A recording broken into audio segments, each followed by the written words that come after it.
Yesterday wasn't a great day for me. It all started when I showed up to my morning workout class and I realized that I had been booked on the 13th treadmill. Let me explain. The workout class I do is sort of a boot camp. There are treadmill stations, there are weight stations, and each treadmill and each weight station has a number. And when you go online to book your class, you have to choose where you want to be in the room. And so you're basically just choosing a number. Now, when you're booking the class, you have control over where you want to be in the room. You have control over what number treadmill or weight station you choose. It's fully up to you. When I booked this class, I just sort of blindly chose one treadmill. I was like, I'll just go on this treadmill, whatever. I didn't even think twice about it. I didn't even look at the number. I show up yesterday morning and I pull up my phone to see what number I'm on. And I'm like, oh my God, I chose the 13th treadmill. And then I walk into the class and I see the treadmill with a big number 13 on it. And I was like, fuck, this is bad luck. Now, for the rest of today, I'm going to have bad luck because this is not a lucky number. This is an unlucky number. And I'm starting my day by running on top of an unlucky number. I don't even know why my brain works like this. I don't even know where I got the idea that the number 13 was unlucky. I can't even explain this train of thought, yet in the back of my mind, I was obsessing over the fact that I accidentally chose the 13th treadmill in my workout class. And I started to convince myself that the rest of my day would be cursed. Well, it gets worse. So after my workout class, I get in my car and I drive home. On the way home, I see on the side of the road a dead black cat. Okay, now I'm really freaking out because black cats are supposed to be bad luck. And I don't know, if I do the math in my head, a dead black cat is really bad luck. I'm cursed today. I might die today, actually. This might be my last day. I'm having all this anxiety about these bad omens, and I don't even know where I got those ideas from. Who told me that 13 was unlucky? I can't even remember. Who told me that black cats were unlucky? I can't even remember. Do I even believe that those things are bad luck? Deeply to my core? No. But because there's stigma around the number 13 in black cats being bad luck, I weirdly believe it without even questioning it. I realized yesterday that I am very superstitious. And I didn't even realize I was. Like, I sort of knew I was, but I'd never really thought about it. It took an anxiety-filled day for me to realize that I'm really superstitious and I don't even know why. And I don't even know if it's serving me in my life.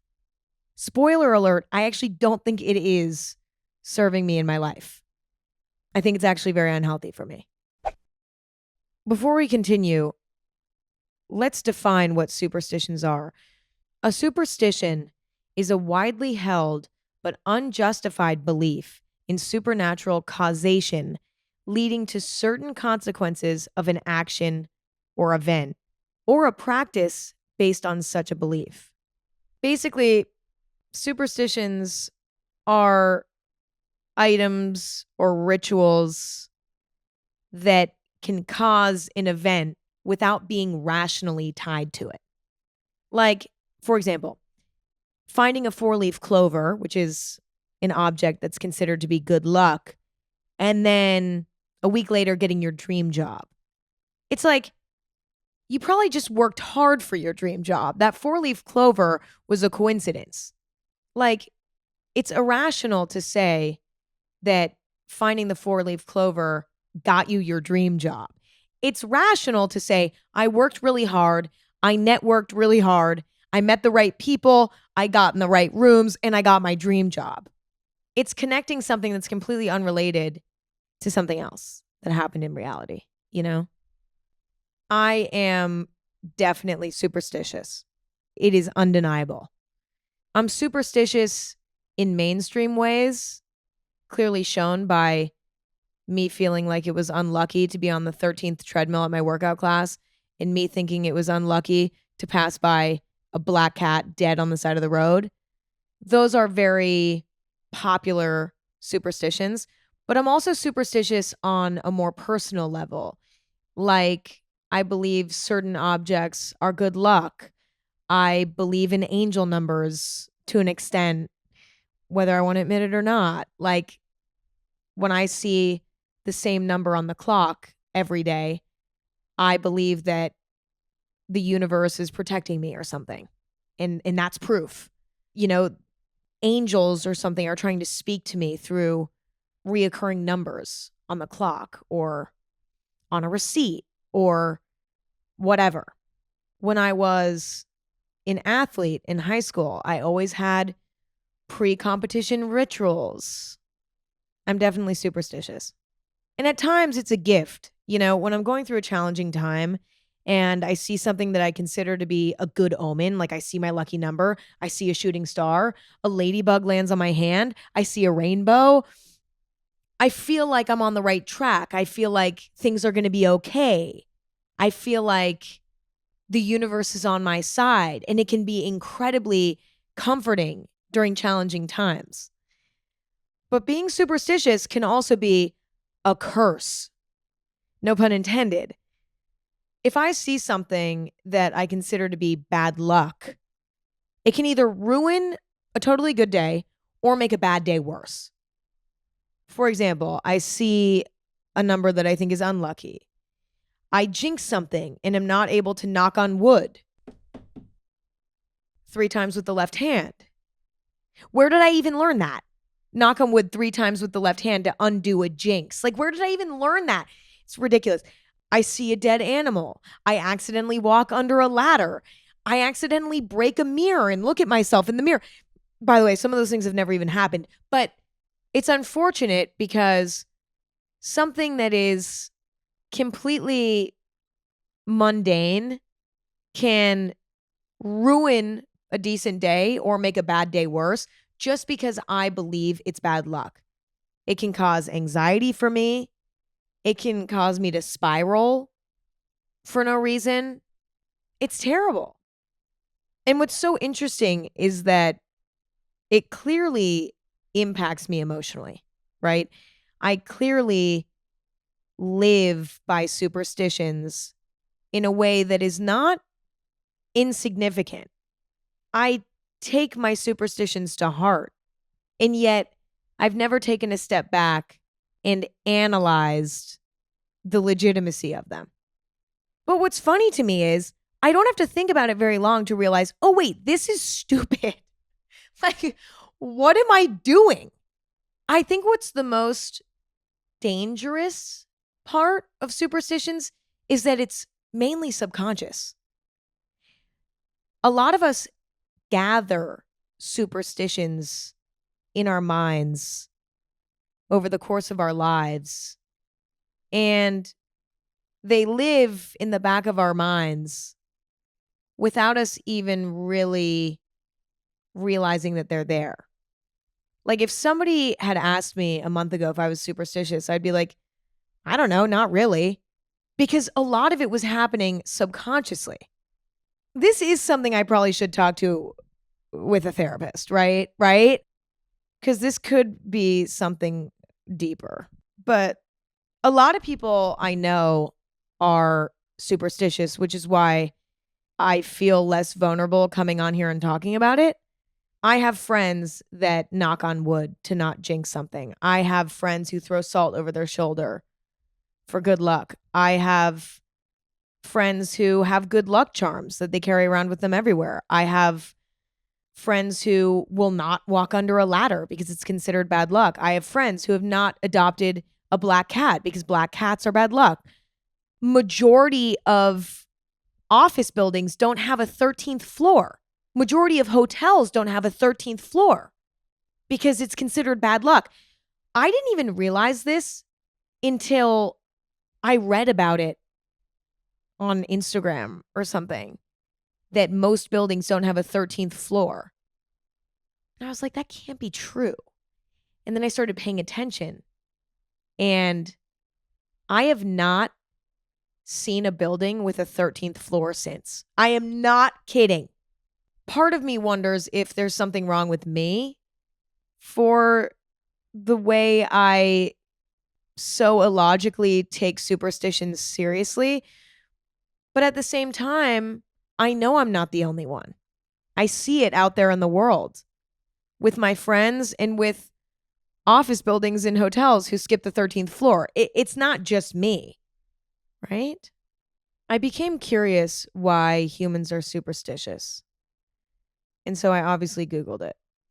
And what I found was superstitions provide a sense of control, and a lot of times can reduce anxiety, which is why a lot of times levels of superstition increase at times of stress.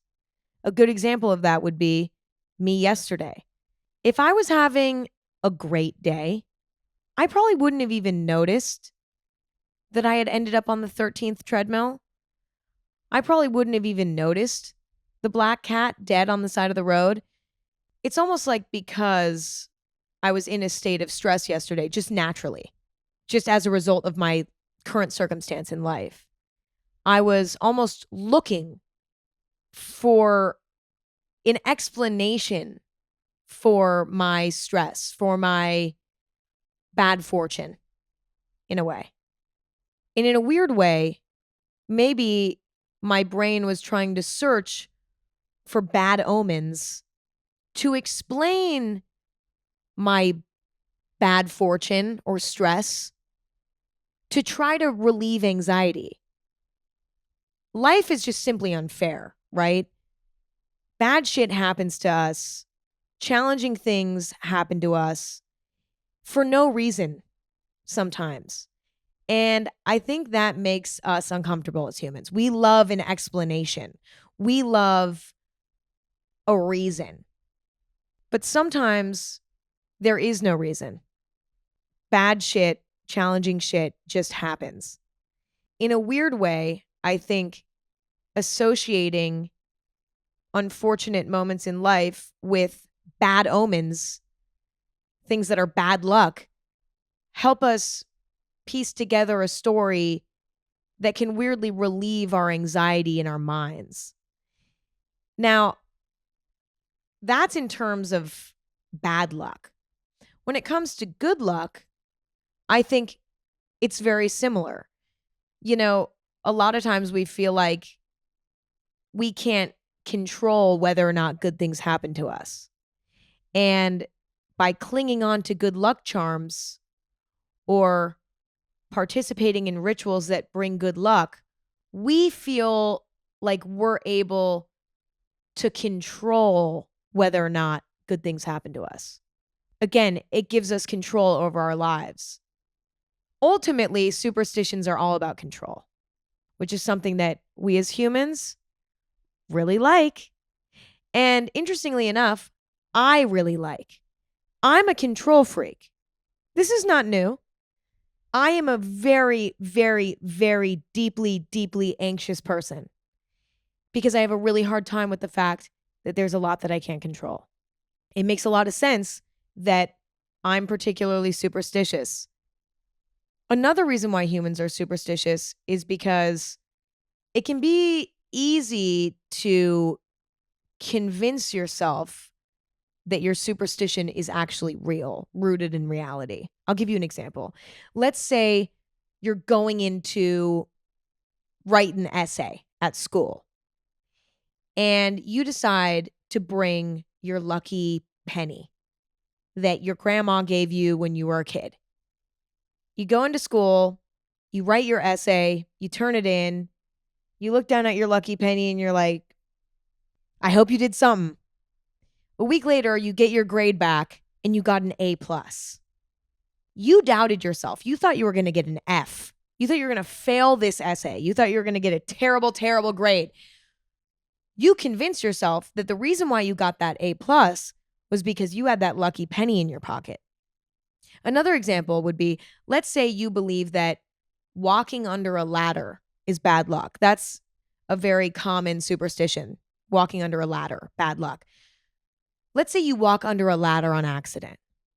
In a week later, your cat gets hit by a car and dies. And then I see it when I'm driving home from my workout class. And then I think it's bad luck. And then everybody thinks they have bad luck. No, I'm kidding. You might now connect you walking under that ladder to your cat dying. Do you see what I'm saying? Like, we create our own reality in so many ways. And so if we want to believe something, we'll find a way to make it true a lot of times. It's a self-fulfilling prophecy. A self-fulfilling prophecy is a false expectation that leads to its own confirmation. An individual's expectations about another person or entity eventually result in the other person or entity acting in ways that confirm the expectations. So that's why humans are superstitious. Researching that really put things into context for me. But then I became curious about all of the mainstream superstitions that we all share. Obviously, it depends on where you live, etc. But a lot of us share the same superstitions. I became curious about their origins because I was like, I have a feeling that if I read up on the origins of these superstitions, I will end up no longer believing in them. Where did it start? Because if it didn't start from a respectable place in the sense that it's not rooted in reality, then why am I living by it? So thanks to artsandculture.google.com, I found the origin for almost every mainstream superstition. Let's go through them. Let's start with black cats. Though cats have been associated with good luck rather than its opposite, and were even worshipped as gods in ancient Egypt, people of the Middle Ages burned black cats in bonfires on holy days like Shrove Tuesday, the first Sunday of Lent, and even Easter, and with the Puritans in America connecting them to the practice of witchcraft. Apparently, it was a belief in medieval Europe that the devil and witches were capable of taking form of black cats. So that's obviously just not true, right? And the thing that's so funny about it is I knew that. I'm a cat lover myself. I have 2 cats at home. Neither of them are black cats. But it's so bizarre to me because I would adopt a black cat. Like, I have nothing against black cats. The only reason why seeing that black cat dead on the side of the road spooked me was because I was looking for bad omens. Does that make sense? Like, I was looking for bad luck. On a normal day, seeing a black cat on the side of the road would have just been sad. I don't think I would have thought twice about it. I don't know. It's hard to say. I'm realizing more and more how my superstitions are very inconsistent. Like, I would adopt a black cat if I fell in love with a black cat. Whatever. But on a bad day when I am expecting to be cursed that day, seeing a black cat on the side of the road dead freaked me the fuck out. It's just interesting how inconsistent it can be. Next, walking under a ladder is considered bad luck. Why? The superstition of not wanting to walk under a ladder has roots in Christian symbolism. The Holy Trinity of the Father, Son, and the Holy Spirit led to an association of the number 3 with something sacred. The triangle, with its 3 sides, came to be regarded as sacred as well. And a ladder, of course, forms a triangle. So naturally, to walk under that ladder would be to destroy the sanctity of the Trinity and thus incur punishment, in theory, by God. In addition, the Egyptians apparently thought that one might accidentally spot a god going up or down on a ladder and so avoided it.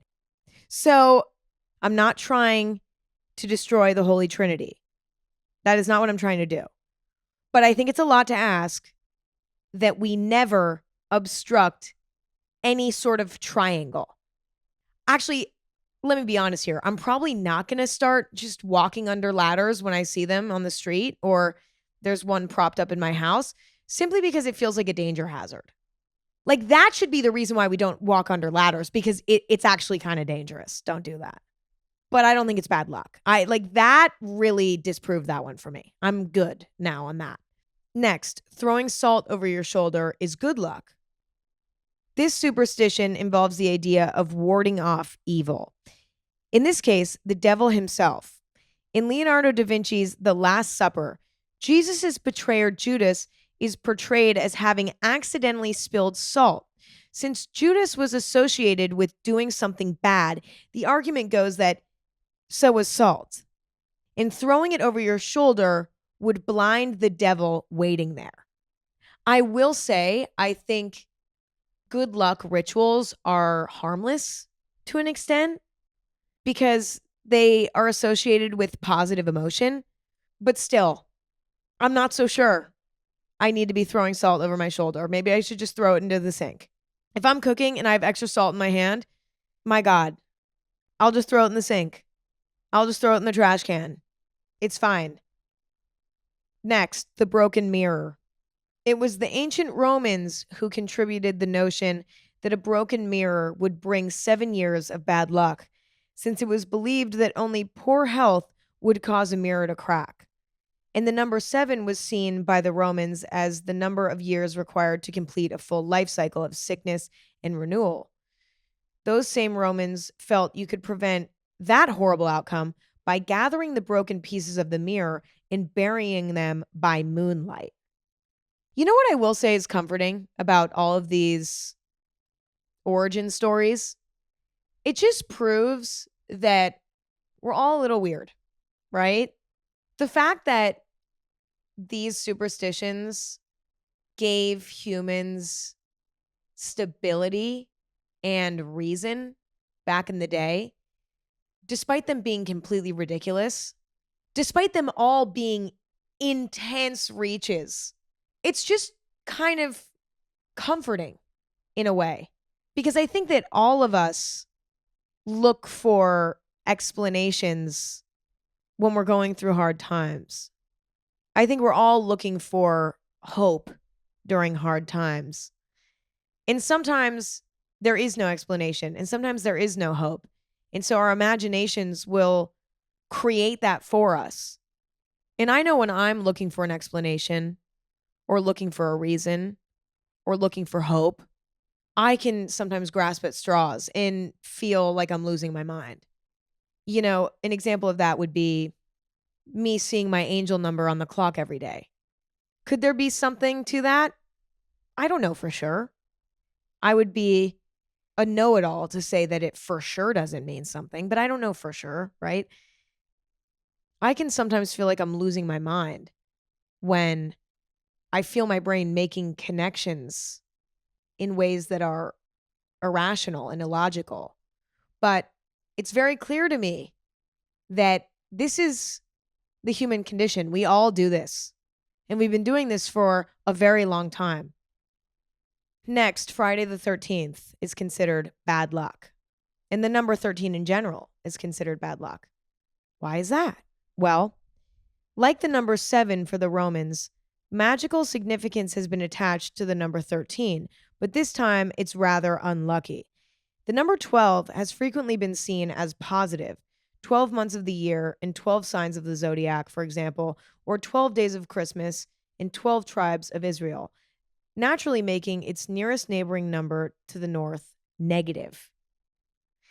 This is so wild to me. Like, just because 13 is the next number after the very lucky number 12, now suddenly 13 is unlucky. It's crazy that this is how our brains work. Like, we literally just make up the rules sometimes. Like, that makes no sense, but yet I kind of get the idea, but it doesn't make sense. But it's so interesting that the Romans came to this conclusion because I do this with my angel numbers. Like, I think it's unlucky to see one number north to my lucky number. My lucky number, not very unique. It's 11. I always see the clock. It's like, wake up, it's 8:11. Get in the car, it's 9:11. Like, you know what I'm saying? I'm always seeing the number 11. By the way, don't even get me started. Is that real? I don't know. Whatever. But when I start seeing 12s all the time, oh my God, I'm a wreck. When I get in the car, it's 9:12. And then I order food at a restaurant and the server brings out my order number and it's a 12. I'm like, oh my God, no. I'm off track. I'm off track. The angels are trying to tell me something. I'm off. Something's off. What did I do? You know, is something bad coming? Yeah, nothing bad ever comes though. But I feel like it's bad luck because it's not my lucky number 11. It's 12 and 12 is evil because it's like I was 1 minute late to my lucky number. I was if I would have been 1 minute earlier to the restaurant, I would have gotten the 11. Why? What's off in the universe? Again, there's no real rationale to this thinking. It's just a weird thing we do, okay, as humans. Next, people consider horseshoes to be good luck. Earliest origins of the horseshoe's function as a good luck charm reside in its vulval shape, seen upside down, and the invocation of the pagan moon goddess Diana in her sacred vulva.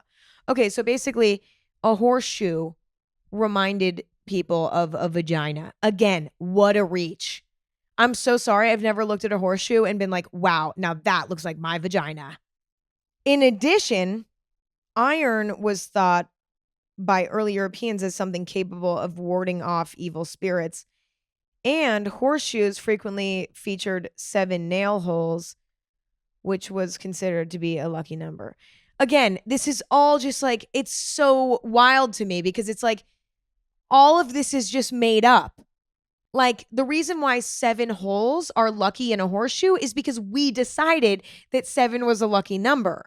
We also decided that iron was considered a substance that could ward off evil spirits.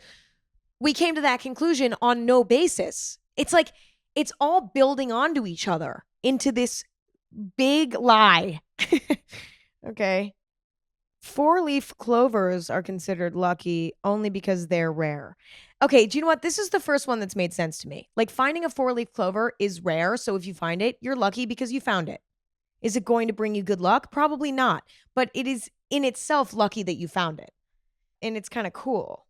But in the Middle Ages, it was believed by some Celtic groups that wielding a 4-leaf clover would help you see fairies, as well as ward off evil spirits and grant the holder good luck. Great. You know what? Great. So I don't think I need to read about any more of these medieval ancient superstitions because I think it's very clear that they're rooted in a whole lot of nothing. Now, do I think that they should be shamed? No, not necessarily, because I understand why we as humans created these superstitions. I've explained it ad nauseum here now, but it's because we want to feel in control. And these superstitions, though they're rooted in nothing, give us that sense of control. And so I can't judge other human beings from God knows how long ago for creating these good and bad omens because it's like, how else were they supposed to explain the terrible things that they were encountering on a daily basis? How are they supposed to explain the unexpected good fortune that they were experiencing occasionally? It doesn't shock me that a lot of these superstitions are rooted in religion because I think people really, really needed religion back then because times were fucking tough. I think that the most common superstitions today are much more personal. I think there is still a level of attention to these mainstream, universal almost superstitions that have stood the test of time. But I think most people nowadays are superstitious in much more personal ways. For example, they have a lucky number. They believe in angel numbers. They have pre-performance superstitions, pre-performance rituals. They have bad luck omens that they've come up with on their own. They have good luck omens that they've decided on their own. I think a lot of superstition now is more personal, based on personal experience. I think being superstitious can be good and bad. Mainly bad. Superstitions can bring us comfort during challenging times. They can give us a sense of control during challenging times. That cannot be ignored. Sometimes that's what keeps us going. You know what I mean? We need that sometimes, even though it's delusional. I don't think that's necessarily a bad thing. I think if superstitions in one way or another lead to optimistic thoughts, lead to positive actions, even if they're based in delusion, it's like, okay, but at least there's a good result coming out of it.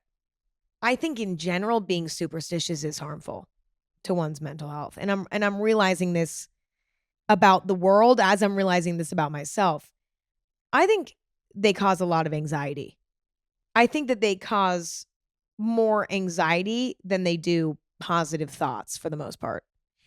In addition to them creating a lot of anxiety, they're also not rooted in anything real, tangible. Is it possible that there is such a thing as good luck charms, bad luck charms, good luck rituals, bad luck rituals? Maybe. I don't know for sure, but we don't have any proof. So, it's not rooted in anything truly real. And what a shame it is to create anxiety and fear about something that isn't even rooted in reality. We already have enough to be anxious about on a day-to-day basis. By being superstitious, in a lot of ways, you're just creating more anxiety, but for no reason. So personally, I'm done being superstitious, I think. I don't think it's good for me. I'm really going to try to stop. I think for me in particular, I need to stop focusing on lucky numbers. I need to stop overthinking things that I consider to be bad luck or bad omens. If they happen to me, I need to be like, well, that doesn't mean anything. I need to stop Googling the spiritual meaning of seeing certain things. Like if I see a dead animal on the side of the road, like a dead bird, I have to Google it. Does this mean something? What does this mean? I need to be living in reality. So I looked up how to stop being superstitious, and I found a WikiHow article on it. And there were some pretty good tips. So I'm going to read them to you. So if you're superstitious too, maybe together we can stop. Step 1, learn where your superstitions originate from. One way to overcome your superstitious beliefs is to learn where they come from to begin with. Guess what? We did that today with some superstitions. 2, realize that there's no rational proof that these superstitions can affect your life. I think we're all working on that, so that's good. 3, consider which superstitions cause regular inconvenience to you. For me, it's the lucky numbers and it's the bad luck, anything that is considered bad luck. 4, avoid superstitious beliefs when making decisions. I need to start going to my workout class and choosing the 13th treadmill every single class. I need to start just choosing 13, choosing 12, numbers that I consider to be unlucky for me. I need to adopt a black cat. I need to walk under every ladder I see.